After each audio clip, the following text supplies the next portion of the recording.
hanging out with the band MonkeyJunk. They're in town from Ottawa, Ontario, and they're going to be playing at the Odeon this Thursday, so stay with us.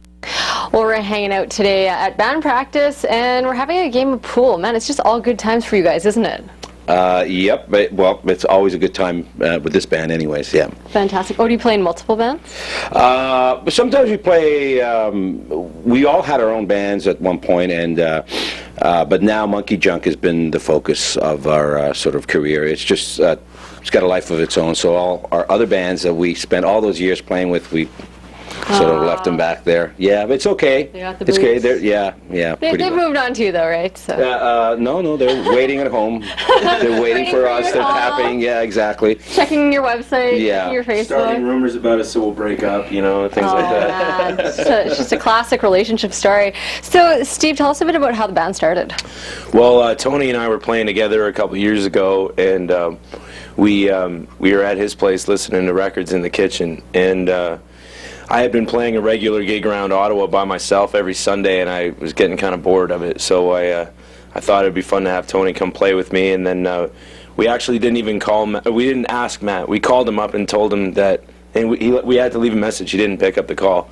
He probably knew it was us calling. So we left him a message saying, we just started a band called MonkeyJunk, and you're the drummer, so show up on Sunday at Irene's. And he did, and the rest is history. Nice. And was it like a given that you were going to join up, or what?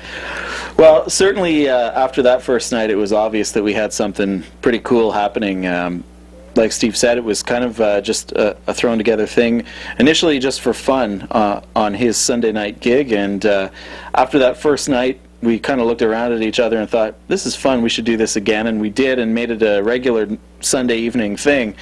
And by the time a month or two had gone by, it was obvious that we needed to take this a step further, and got into the studio pretty soon after, and then onwards and upwards from there. Wow. So things got pretty serious pretty fast with you guys. You were, after about a month, you were already set on making this go.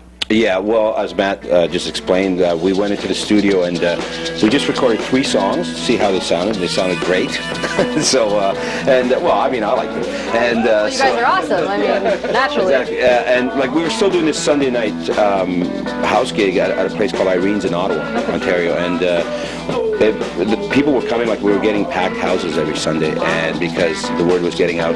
And so we ended up recording, and then what ended up happening was Steve had this idea about this international blues competition, which is down in Memphis, Tennessee. And I remember going, I don't do competitions. He's like, we're going to do this.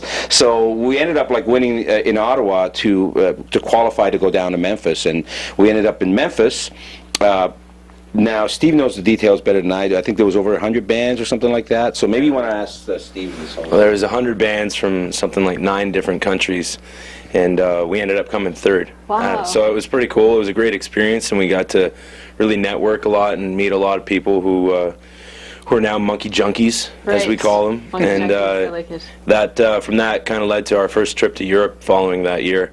And we went to a festival in France, so that was pretty cool. So things have just been on an upward slide for the last couple of years, yeah. That's fantastic. So the reason we have you here today is that the Blues Society is having their blues festival in Saskatoon this week, and there are a couple events on the weekend as well, and you guys are playing on Thursday at the Odeon?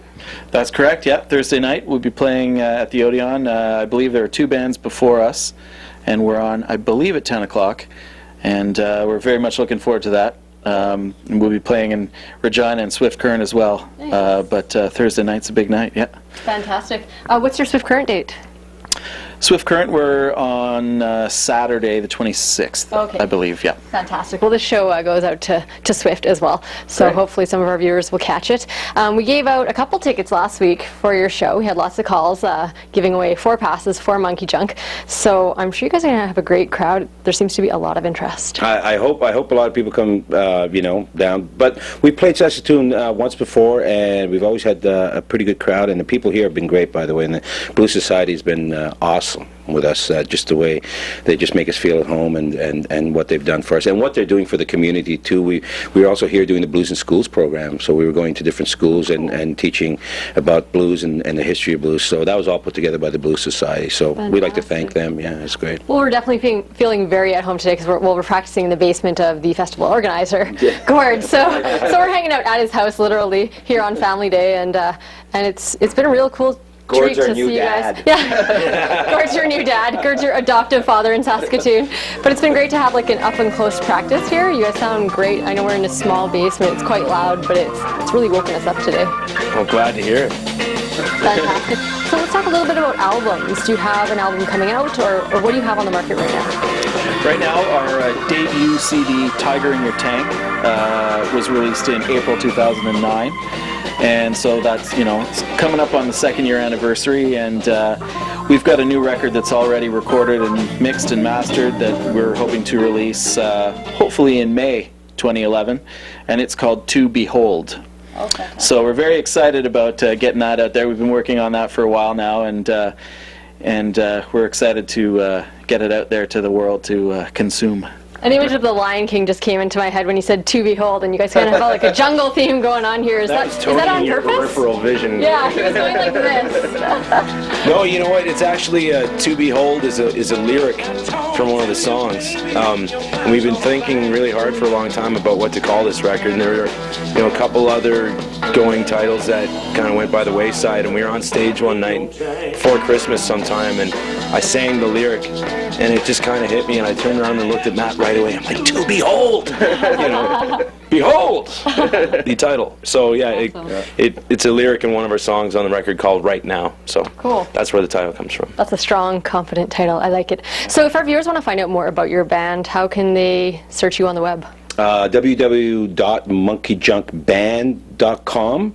That's our website. We're also on Facebook. You can become a Monkey Junkie.